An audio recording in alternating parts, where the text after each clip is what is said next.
algumas imputações. E por que eu estou dizendo isso? E aí eu falo aqui com muita tranquilidade.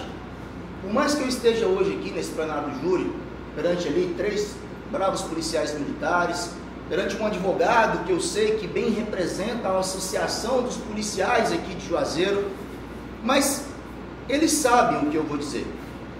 A polícia militar, ela sofre, eu entendo e vou dizer, uma grande perseguição.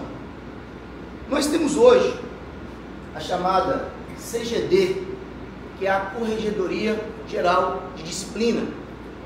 A CGD, senhor, ela trabalha em conjunto com a DAI, com a Delegacia de Assuntos Internos. Os corregedores que estão lá na CGD, eles estão lá para fazer o quê? Punir policiais militares através de procedimentos administrativos instaurados, são chamados os PADs. Essas punições, elas vão desde suspensão, elas vão desde vetar muitas vezes a evolução em cargos. Bem sabemos que a polícia militar, ela tem o sistema das hierarquias, soldado, cabo, tenente, não sei muito bem qual que é a sequência correta, porque não é muito a minha praia. E essas situações, elas acontecem. Quando um policial militar dispara contra um civil, às vezes, mesmo em situações ali que o policial militar está protegendo a sua própria vida ou a vida de outro, que é o que eles melhores fazem, que é proteger nós, os cidadãos. Eles têm de responder. E aí a história começa, porque a defesa, ela tem que vir aqui. Hoje peço até escusas a vossas excelências se eu ou meu colega acabamos inquirindo a quem, acabamos perguntando muito, mas é porque, pessoal, se o Alex, que eu nunca vi, ele está nos ouvindo, né, Giovanni? Ele está nos ouvindo? Eu nunca ouvi uma fala tão sincera de um homem. Eu não costumo muito fazer júri no interior, mas tenho cada vez me apaixonado mais, porque me parece, me soa, que os homens do interior, eles têm mais culhão de assumir os erros quando fazem. Foi inclusive perguntado, e eles têm culhão de fazer isso. Assim como o Alex fez quando ele foi acusado por um homicídio e foi absolvido porque estava a proteger a sua própria vida. Não é o caso daqui. Isso aqui é totalmente distinto do que aconteceu. Mas ele deu um depoimento sincero. E, tudo bem, doutor, o Alex pode ser um ator da Globo. A Globo está perdendo efeito. Falou realmente bem, segurou. Mas é o seguinte, não é só isso, excelências. É o conjunto do processo. E o que eu vou tentar fazer aqui para vossa excelência, nesse pouco tempo de fala, depois que a Vani vem me complementar, é mostrar para vossa excelência, para vossa excelência, para vossa excelência, para vossa excelência, para vossa excelência, para vossa excelência, para vossa excelência, 7 homens, os detalhes. E eu achei bacana, não estava aqui no momento da escolha dos jurados, mas quando cheguei e vi essa banca composta de homens, e aqui nós estamos a julgar um homem do interior, achei muito bacana isso, porque o que acontece? O que nós temos que fazer na vida da gente? Qual que é um dos mandamentos da lei de Deus? Hoje eu estou aqui na terra de um grande padre se estou correto, né?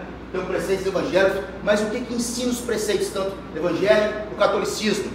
É a gente nos colocarmos no lugar do próximo. E se fosse comigo? E se eu fosse assim, imputado de forma injusta? E se amanhã for comigo? E se me disserem que eu fiz tal coisa sem ter feito? Como eu vou me sentir? E é assim que o tribunal do júri tem que julgar. Ele tem que julgar, tirando, quando vocês entram aqui, quando vocês colocam a batinha, eu até conversei com o jurado, falei, nossa, que bacana, a sua não é pesada como a minha, até fresquinha, mas quando vocês colocam isso, não sei se vocês já assistiram aqui um filme chamado 1000 Anos de Preto, o cara saca um negócio assim e apaga a memória. É apagar a memória dos problemas sociais que lá fora acontecem e virem para cá sem as máculas sociais, sem os problemas sociais e se aterem a estes fatos. Eu sou assim, um cara meio inquieto, eu fico no computador, fico no celular, mas eu estou focado no processo. O mundo está acabando lá fora. Mas o meu comprometimento é hoje aqui com o Alex, chamado de Zé Doido. E também nem me soou estranho esse apelido, porque o Alex é assim, ele é impossível, ele vai falando. A doutora até me deu assim uma falada, porque realmente também mostrou que é uma pessoa aqui do interior, é porque eu não sou acostumado, mas é porque eu fico preocupado, eu me preocupo com o meu cliente, até se ele vai ser mal educado, é uma coisa minha de se preocupar, é uma coisa que eu tenho de cuidado. Pois bem, então é isso que eu vou fazer hoje, vou me ater aos detalhes. Excelências, um processo, ele sempre vai começar com esta capa. Essa capa, ela é a portaria. A portaria, a qual se inicia um processo criminal, ela começa de duas formas, ou através do auto de prisão em flagrante, ou através da portaria, que é um despacho, que é através de um despacho fundamentado pela autoridade policial, onde há a possibilidade de se existir indícios de autoria. Indício de autoria é imputado àquele que praticou um ato. Materialidade é o que se foi. O policial morreu. Temos o laudo cadavérico, ele morreu.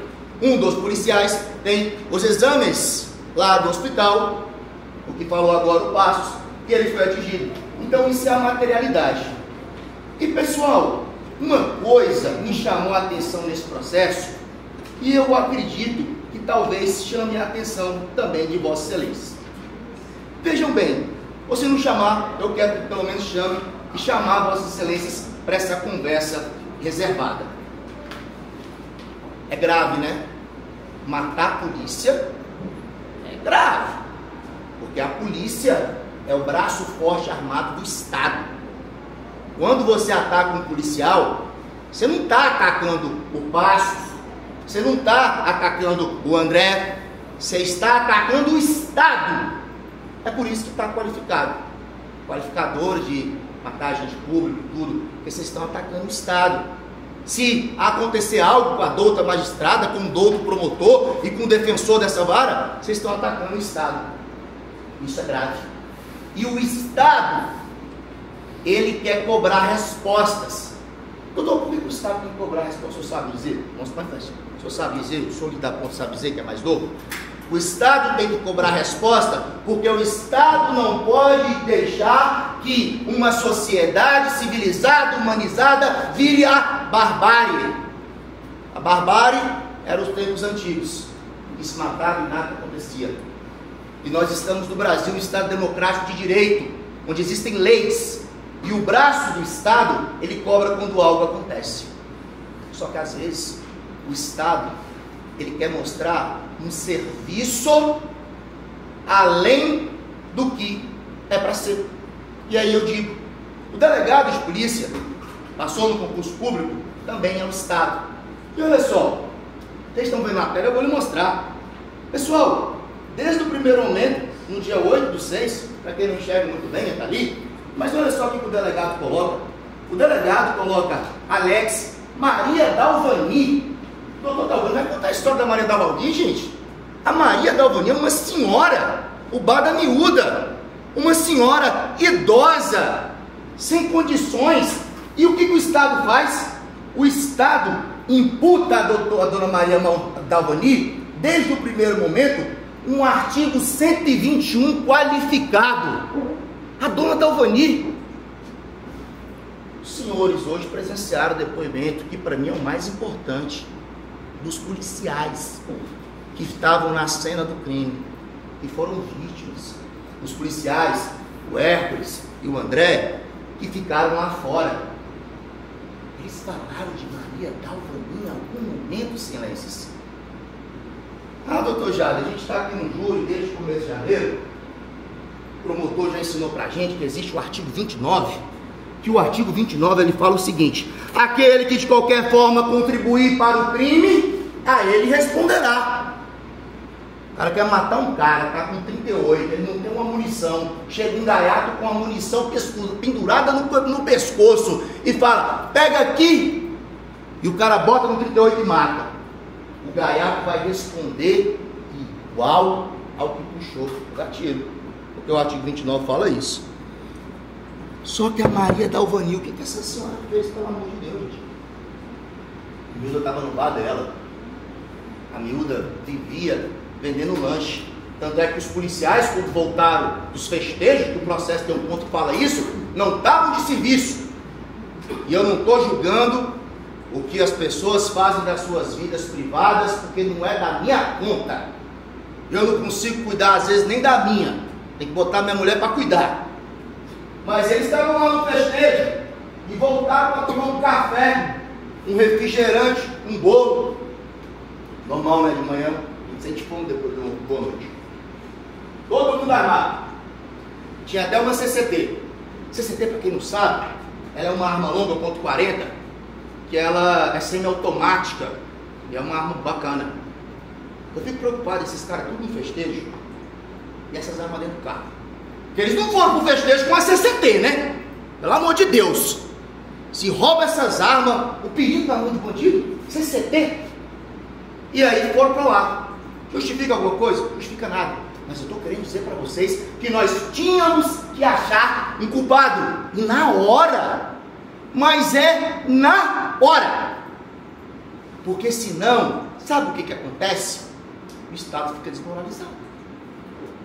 Mataram um policial no bar da miúda, tentaram matar 3, ninguém achou um culpado. Tá errado isso aí, gente, pelo amor de Deus. Aí o que faz? Delegado, bota a miúda no bolo. Bota a miúda, bota a Luana, bota até as mulheres. O que a Luana fez? Bota todo mundo no bolo para responder o homicídio. E o processo já começa aí. Vejam bem, o que acontece? Vocês vão lembrar, vocês são inteligentes. Só tem um servidor público aqui concursado, professor, pessoas que vão puxar na memória. O dia de hoje não será em vão. Desde o começo, eu tento buscar a gênese, a informação de origem. Eu confesso que eu vou encerrar esse júri hoje e eu não encontrei a informação de origem. Sabe por quê, doutores? Porque eu preciso explorar as testemunhas oculares. Quem estava na cena do crime. Por que, doutor Jacques, tem que explorar as testemunhas oculares? Porque o próprio promotor falou que o processo está falho. 2016 foi bem aí. Eu não tenho no processo nenhuma extração, eu não tenho requisição, eu não tenho triangulação de herb, eu não tenho ofício para a operadora para perguntar se alguém tinha telefone cadastrado no número para solicitar herb à operadora de celular, para ver triangulação, para ver se essas pessoas estariam na cena do crime no momento do fato. Tenho nada de diligência, de perícia. Eu tenho um monte de história de um monte de gente, de uma moto que foi roubada num sítio, de não sei o que. Eu tenho esse tanto de fato, mas não tenho um fato concreto e um fato provável. Aí o que eu faço se eu não tenho isso? Eu tenho que chegar e falar assim, poxa, mas beleza, graças a Deus, eu tenho testemunhos sobreviventes. Graças a Deus 2 vezes. Primeira porque sobreviveram, segunda porque estão lá para contar a história. E eu tenho que contar a história para vocês aqui. E não conseguiram me contar a história. Sabe por quê, excelências? Porque é o seguinte, vejam bem, olha só, aqui através dessa testemunha de hoje, o André que eu conversei, que vocês vão ver o depoimento dele totalmente diferente. É 3 depoimentos, 3 versões. Se ele hoje não estivesse aqui, se ele hoje estivesse aqui como testemunha compromissada para falar a verdade, eu tinha pedido à doutora magistrada para poder visitar a Vossa Excelência sobre o crime de falso testemunho. Eu ia ter que fazer isso, porque eu tinha prova. Eu tenho prova, está aqui a prova. E não é eu acho, não, eu vou exibir. O doutor disse assim, ele falou, eu acho.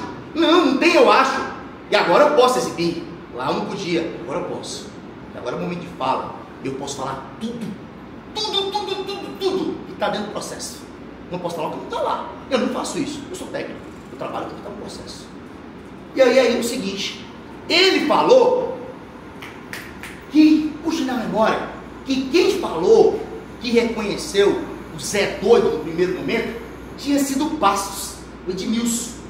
Tem uma história de umas fotos. Tinha umas fotos lá na miúda. Mesmo que tivesse.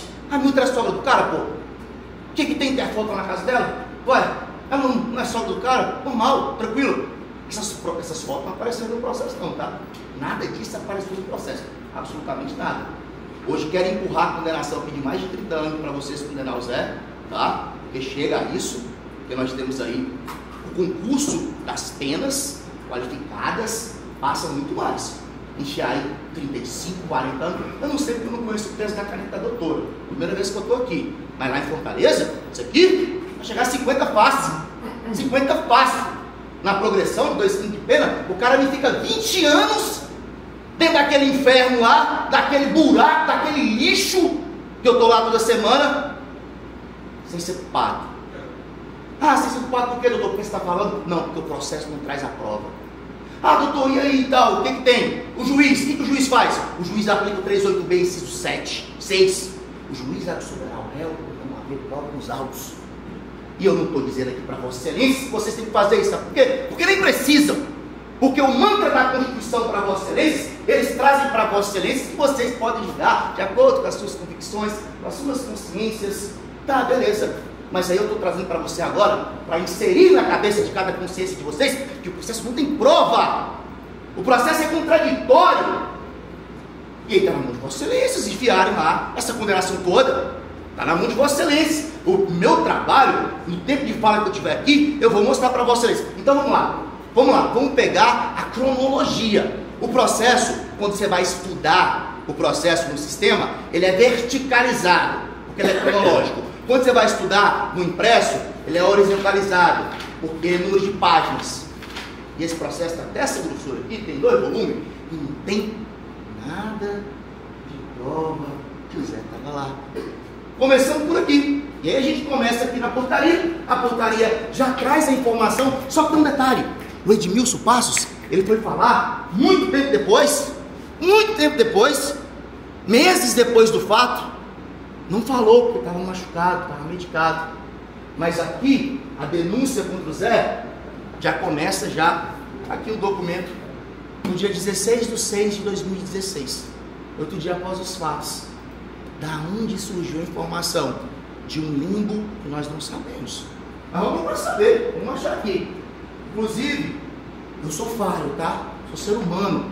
Então eu estudei esse processo com o Talvani, desde ontem que a gente estuda, tinha até os festejos da cidade, mas nós não podíamos nos permitir aí festejos que a gente tinha que trabalhar. A gente tinha uma pessoa para tentar salvar aqui hoje. O Zé, é o que a gente vai tentar fazer. E estamos aqui. E se o promotor achar que eu falei qualquer coisa de errado, eu só peço que se for para a parte A, uma parte técnica, você vai fazer isso, é muito técnico, sem problema nenhum, mas ele tem o direito a voltar a uma coisa chamada réplica e me corrigir, tranquilo, eu confesso, errei, passei, mas até o presente momento não consegui dar nada.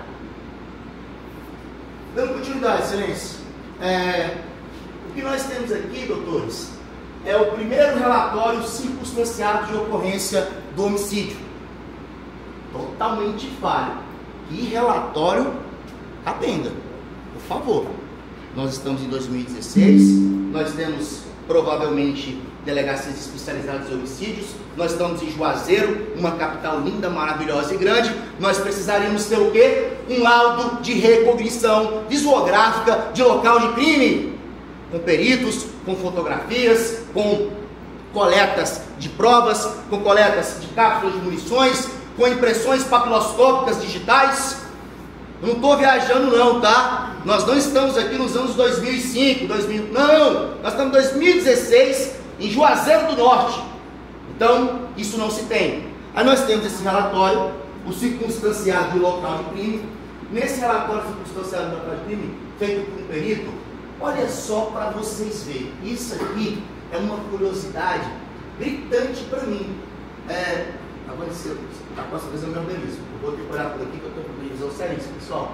Mas é o seguinte, mano, me ajuda aqui, esse relatório é importante, ó. O primeiro relatório do local de crime, eu acho que eu vou lhe dizer qual a página que está. Porque eu quero mostrar para eles, porque o doutor Show não consegue mostrar. Mas pessoal, nesse relatório feito pelo 4º Batalhão de Polícia Civil, você quer o quê? O relatório de recognição do local de crime, o primeiro relatório, está nas folhas 13, logo no começo. O que ele traz a informação aqui, pessoal? Ele traz a seguinte informação. Ele traz a seguinte informação. Tá? Ele traz a seguinte informação. Ele traz que tinham sido acionados o código 1721 pelos policiais do raio, fugiram a pé e se embrenharam em meio a um matagal que fica de trás da escola do patronato. porém o local acontecido, os indivíduos envolvidos, os policiais reconheceram o Zé Doido, que é o Alex de Castro Aquino, natural de Arapiraca, que é acusado de um dos principais traficantes de Campos Sales.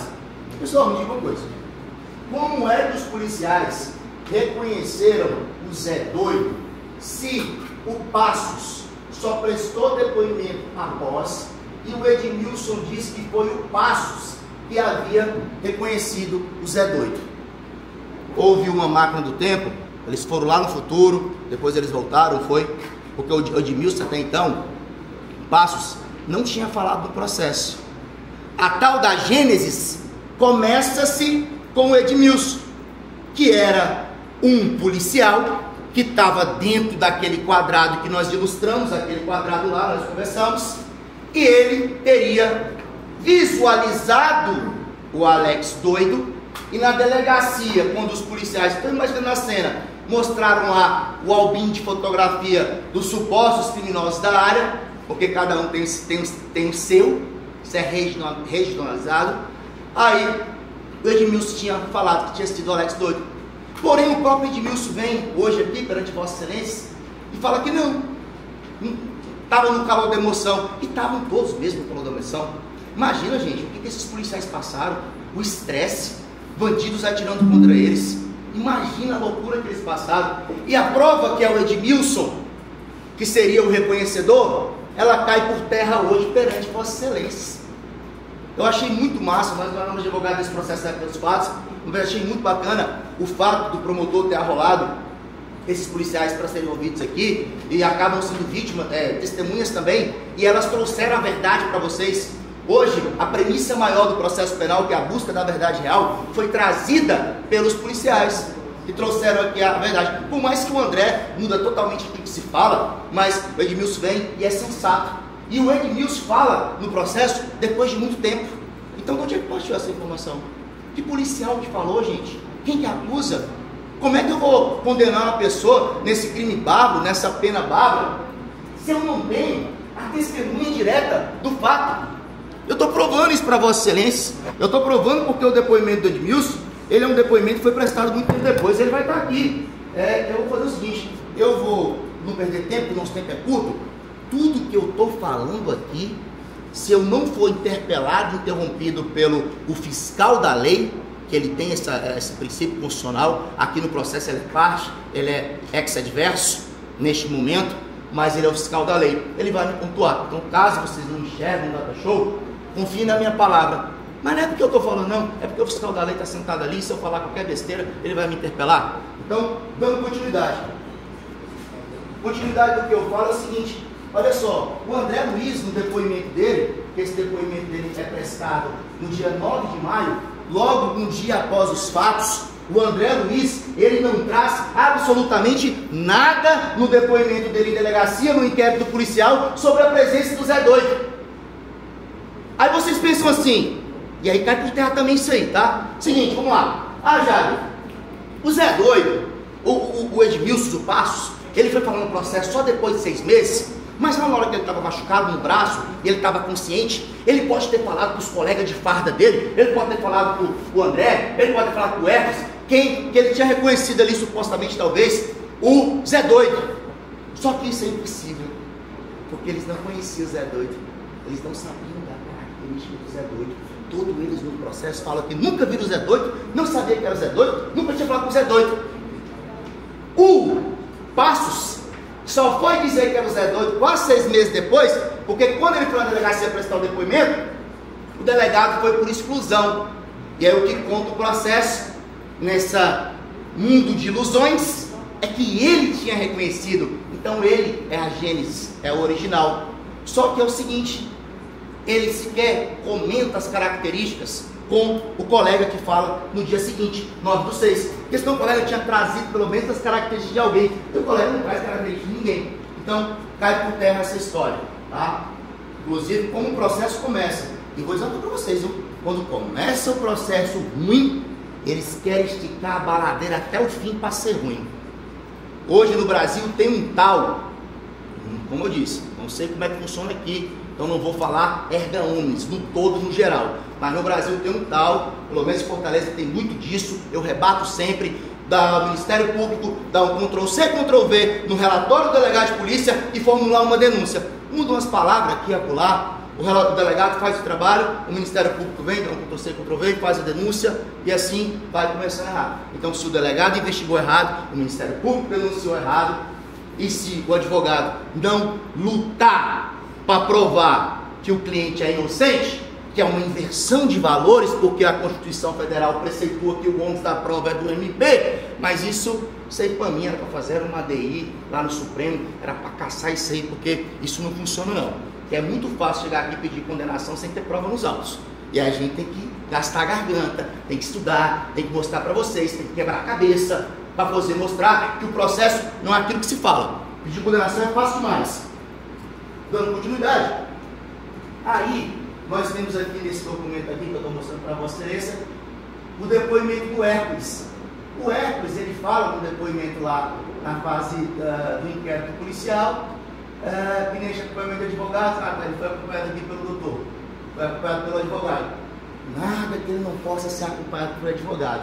Mas vocês não acham muito estranho o policial ir para a delegacia como vítima, não é? Acompanhado pelo advogado? Estou falando para vocês. Tem medo, preocupação de se enrolar. Um cara naquele dia, o Luan, ele não estava nem morto, ele foi socorrido com vida. E aí o que aconteceu? Ele foi executado dentro de uma viatura. Ninguém investigou isso não, tá? Não que eu saiba, o processo não fala nada sobre essa execução. Passou por aí. Abriram a porta da viatura, deu um depoimento da enfermeira, ninguém sabe quem foi ninguém, só na cara, matou o cara. E o tanto de morte que aconteceu também depois, tá? Ninguém sabe se essas mortes foram investigadas, o que aconteceu. Sei que aconteceu muita coisa ruim por causa da morte do policial. Ele era um cara muito querido. Eu estava até conversando com o policial de fora, era um cara realmente decente. E aí isso aconteceu. E o crime mal investigado, querendo imputar para vocês a condenação de uma pessoa, sem prova. Dando continuidade, nós temos aqui o depoimento prestado aqui pelo Antônio Ildefonso. Olha só, gente, Giovanni, 45, né? Vamos lá, vamos falar.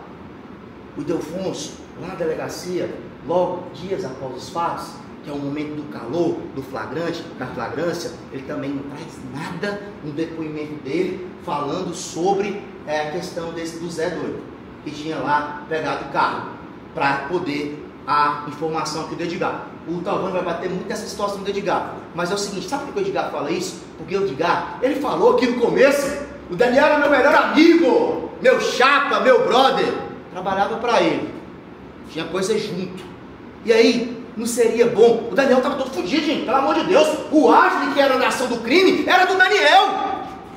Não é melhor imputar alguém, pô?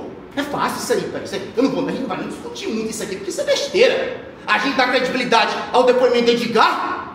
Você tá doido? Edgar é fechado com o Daniel. O Daniel é traficante. O cara que vendia marujinho a 50, 20 reais, pô, pelo amor de Deus. 20 conto o marujinho. Vocês são daqui, gente, pelo amor de Deus. O cara comprou um Ashley vendendo marujinho. Para com isso, o cara tinha moto, o cara tinha as coisas. O Zé falou que o cara andava todo arrumado. Você é coisa de traficante, pô. Depoimento de Edgar, sem credibilidade. Isso aí não precisa nem discutir. Pelo amor de Deus. Dando continuidade. Aqui, só uma reportagem.